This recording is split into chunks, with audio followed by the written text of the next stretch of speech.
Ya, ini pemirsa, anak-anak pondok pesantren Ar-Rahman sebagian, yang lainnya lagi sekolah tatap muka, ini daring, siswa MTS sebagiannya.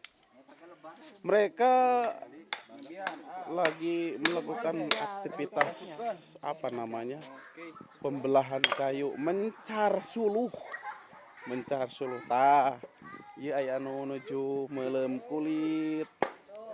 Acep di Cimaja nuju melem kulit Kang Waliwet saurna.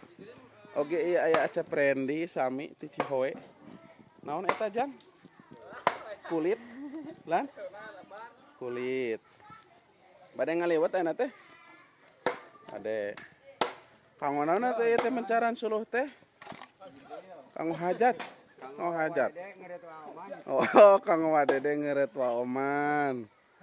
Ngeun atulah.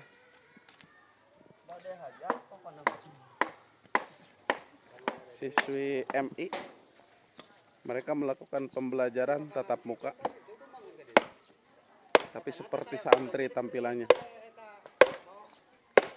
Dan ini dia Rois pesantren Ar-Rahman.